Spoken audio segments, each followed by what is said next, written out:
We've got a date for the reopening of ToonTown, as well as new concept art. Magic Keys went on sale again for like a minute. Good news for those with dining reservations, and the Mandalorian and Grogu are in the parks. All this coming up next on Fresh Baked. Hi guys, David here with Fresh Baked with some news updates for you from around the Disneyland Resort. And our lead story this week is a date. We've got a date for the reopening of ToonTown.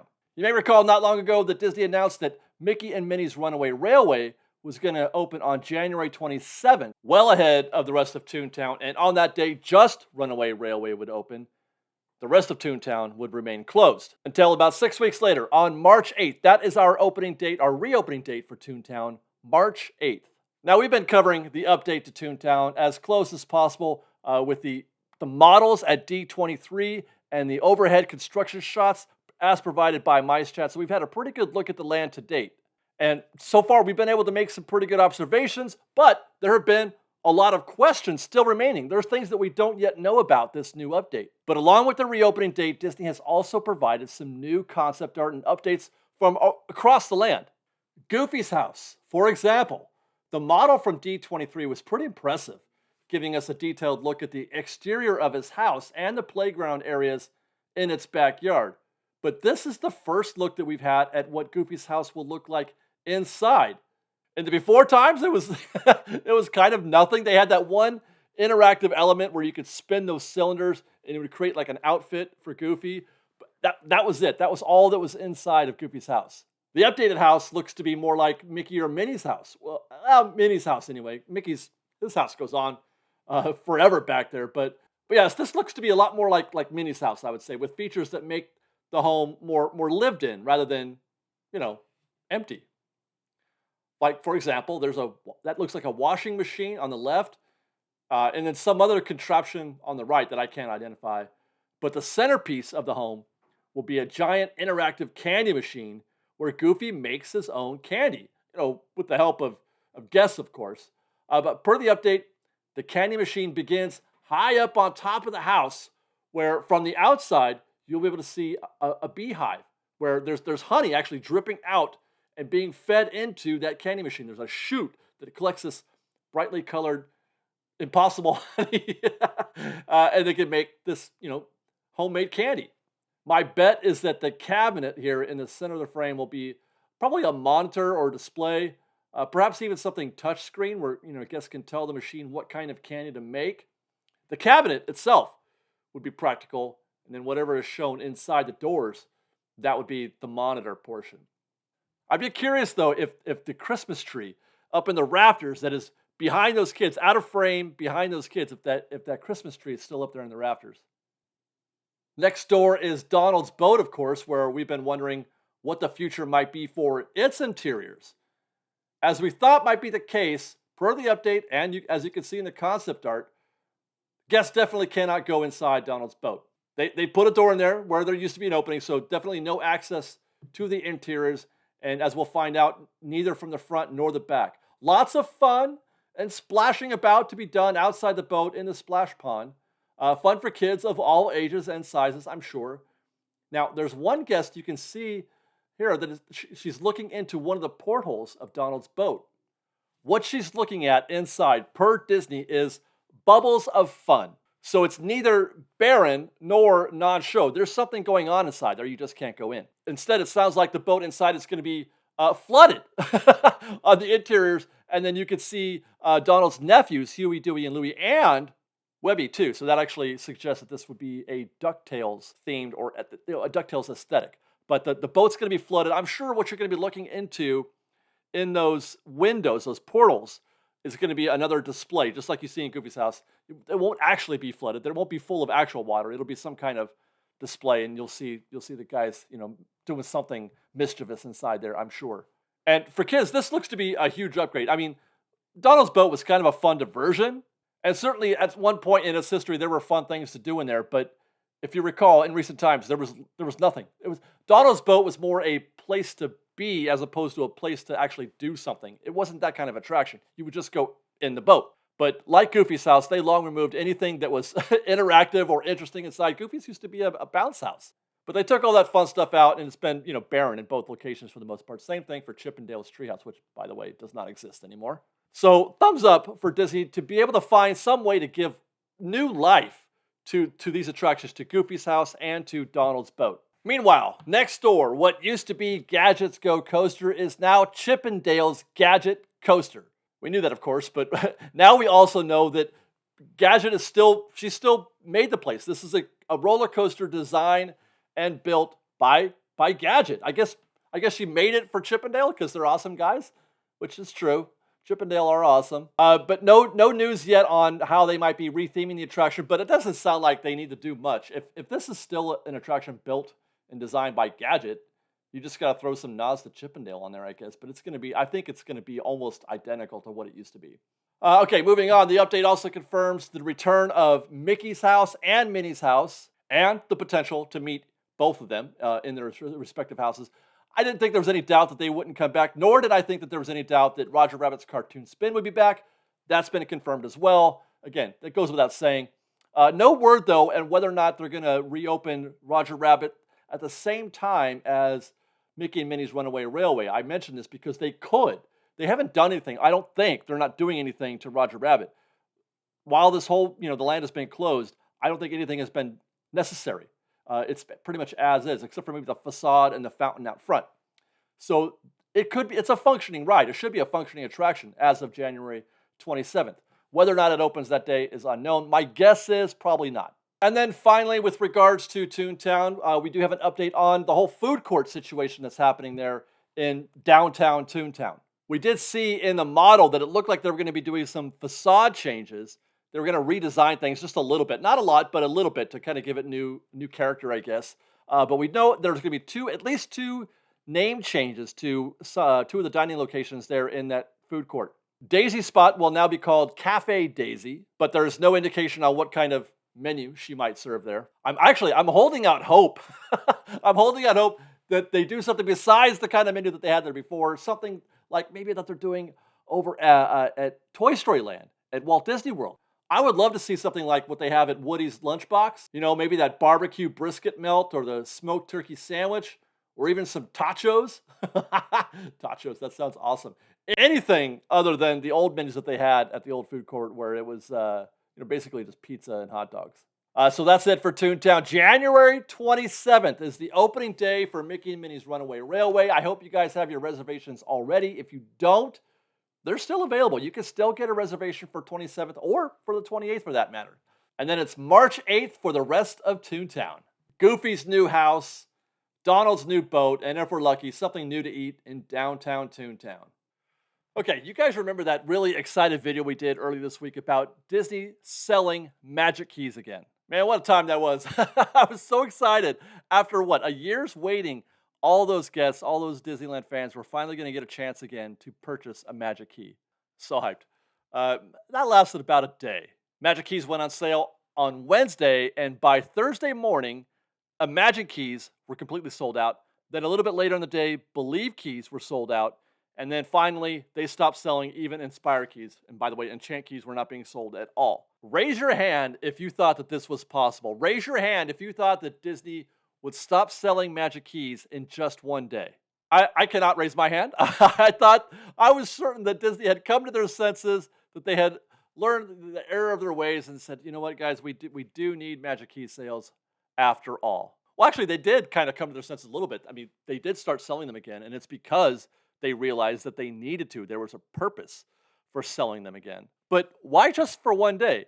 Now, I've got some thoughts about this, both logical and practical thoughts about why they did that, and also some emotional responses as well. First, the why. Conventional thinking at the outset was that Disney was trying to accommodate for those passes or those pass holders who either chose not to renew or couldn't renew. They missed their chance to renew when the renewals first started happening back in August and then going forward. Certainly, it could be said that there wasn't a 100% renewal rate, so there was some loss. They did lose key holders. They must have. And since they weren't selling any, there was definitely a reduction in revenues from Magic Keys. Now, our informal poll, again, totally unscientific and informal, we polled the audience through the live stream. We got about 200 Magic Key holders, and roughly half of them said that they weren't going to renew. Now, I feel like that number is probably high. I don't think as many as half of the guests are not renewing. I think it's probably something much lower than that. Still a good sized number, still 20, 30, 35, 40% or something like that. I still think it's a decent number. I just don't think it's half. Now, based on some observations from some friends of mine, we're estimating that Disney sold somewhere between 600 and 700,000 Magic Keys when they first became available back in August of 2021. That is before they eventually sold out completely. At some point, I can't remember when it was. It was Dream in October, Believe in November, and then Imagine and Enchant stopped selling a few months after that.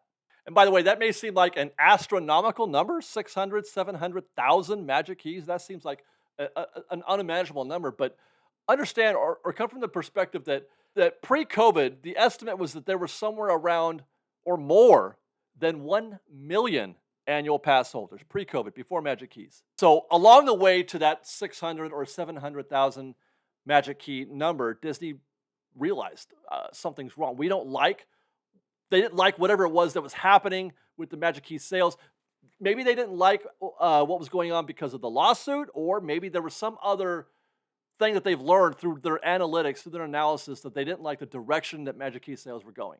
Fast forward to last week when Magic Keys went on sale again, but for just the one day. The estimate that we have is that there was somewhere around 50,000 Magic Keys sold in that time frame, in that 1 day's time frame between Inspire, Believe, and Imagine. If we begin, assuming all these numbers are at least somewhat logical and accurate, if we begin with the 600,000 figure for Magic Key sales before they stopped selling them, 50,000 would be just 8%. 8% of those sold, meaning it's difficult to say this was them trying to recapture those guests who didn't renew. If they were trying to recapture those guests who didn't renew, that number would be certainly higher. Even at 20% or 30%, you're looking at more than 100,000, 150, 180,000 sales. It would have taken more than a day to sell that many. Now, mind you, again, those numbers are guesses, estimates. We can't verify it. Disney, they don't produce or they don't publish sales numbers at all of any kind. So it's difficult to say how accurate that is. But those are, again, just best guesses based on intelligent observation. So what then, if it wasn't to recapture Magic Keys who didn't renew, what then? What was their game plan? What was their plan in doing this? Because there was a definite plan and there was a definite target, and it was a hard target because they, if it was a soft target, they would have sold more than a day's worth. But it was a hard target. They hit that number and they locked it down within 24 hours. They locked it down. My guess is Christmas. My guess is that Christmas is not going as well as they had hoped it would. And I'm talking about that 2-week stretch, namely, where annual pass holders are blocked out. So I feel like they may be trying to account for some amount of lost revenue that they would have captured last year that they're not going to capture this year, because last year, Dream Keys could go to the park during this holiday season. They cannot this year. So they sold just enough annual passes to create the amount of revenue that they figure they will lose this. Well, I shouldn't say lose, that they're going to miss because of the blockouts for annual pass holders, or just because people aren't buying enough single-day tickets like they had hoped for. I can tell you this much, by the way. I've been to the park a few times since the Christmas or the holiday season has started. It hasn't felt particularly busy. And this isn't even during a blackout period. Well, it is for some passes, but it hasn't felt particularly busy. There have been moments, but I don't know exactly if it's going as well as Disney had hoped or projected. And I feel like that's a very logical conclusion to come to, that this is yet another short-sighted, non-forward-thinking, reactionary decision just so they can have a better-looking quarterly report for Q1 2023, where they are very likely going to get their butts kicked again if the last quarter, Q4, is any indication. They got their butts kicked in Q4. Things aren't exactly getting better for Q1 23. I mean, imagine 2 bad quarter reports in a row. Imagine that. They're already reeling. Disney's already hurting. Their stock price has been in free fall for more than a year now. And with this last one being where now they're starting to call for, there's blood in the water. People are calling for Chapek to be fired. So he has to win. He's got to win this next quarter. They need new, fresh money on the books now to at least hit their mark, so that they can at least have some sort of a break even, if anything. Now, that's the logical response. I promised you an emotional one, and that is that I hate this. I think it's gross and manipulative, and treating guests this way. It's not cool, man. There are so many just diehard Disneyland fans, people who just love Disney, love Disneyland, love going to Disneyland. All they wanted was a chance to buy a Magic Key so they can go to Disneyland in a way that they were comfortable with, in a way that was, befitting the terms and conditions of the Magic Key program as set forth by the Disney company. To not sell them for a year and then to dangle that carrot out there to tease that you're going to get a chance to do this again, and then to take it away so fast, take it away within a day, it really is. It's a kick in the shins. I don't like it one bit. You know what?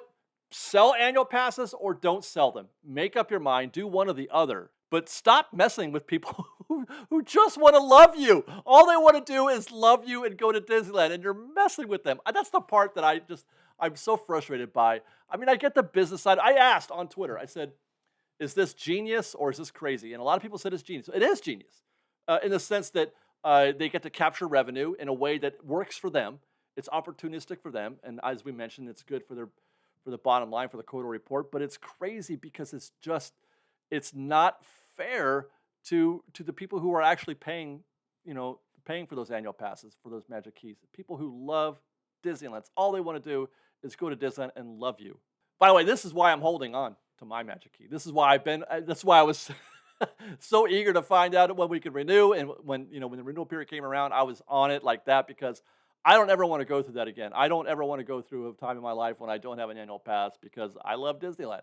As for the future, I can imagine Disney doing this again. I can imagine them doing this on a quarterly basis for the same reason why they did it for, in this quarter. I'm assuming, that's my theory anyway. They could do it again in 3 months' time in order to, boost revenue for the next quarterly report and the one after that. By the way, that's going to be a situation where they're going to be chasing that dragon now, because once you establish that rhythm of revenue coming in, you're going to have to try to meet those revenue peaks, every quarter again. So this could become the new normal. Who knows? But it sure would be nice to see Disney make a decision that was forward-thinking, years, decades into the future. That's how high-caliber companies are run, thinking, well into the future, not just, the next quarter. They don't treat the Disney company like they're a two-income family in Los Angeles living paycheck to paycheck. And now that I've gotten off that soapbox, I got 2 more stories to cover for you guys before we call it a day. You might have heard that Mandalorian and Grogu have arrived at Galaxy's Edge at Disneyland. We were there to capture their first moments, the very first footsteps that the Mandalorian took in Batuu, in Black Spire Outpost. We were able to capture those first moments. It turned out to be a really fun day. Mando is great. The outfit is great. The persona is great. Everything about him was great. It's actually kind of touching to see how he interacted with guests. It was very, I don't know how to put it. There was a quality to it that was very sincere and genuine. I really enjoyed seeing the Mandalorian in Galaxy's Edge. And obviously, Grogu, he's cute as heck on the Mandalorian's hip there. He's animated and everything. I could have sworn I heard him even, talking a little bit, however he speaks. I could have sworn. But anyway, if you want to meet the Mandalorian, the day that we were there, he was what, Thursday? No, it was Friday. We got there at 10:30 in the morning, or I should say he arrived at 10:30 in the morning on that Friday, and then he appeared basically every hour on the hour after that until we left, which was somewhere, I think 3:30 was the last one we caught. Not sure if that's a fixed schedule or not, but it's a good place to start if you're trying to plan your visit to Galaxy's Edge to see the Mandalorian. And by the way, don't worry about the hype. There was a lot of talk going around about how crazy it was that opening morning and the crowds, and everybody was just really, there's a lot of pressure, a lot of guests, a lot of cast. Everybody was kind of intense, and it was a little bit of intense. Even by the end of the day, it wasn't like that on opening day. And as the days wear on, as the days go by, the next, even just a week or two from now, I'm sure it's going to be pretty quiet, pretty normal. You won't have any difficulty meeting the Mandalorian, so don't be worried about it being super intense like we saw on Friday.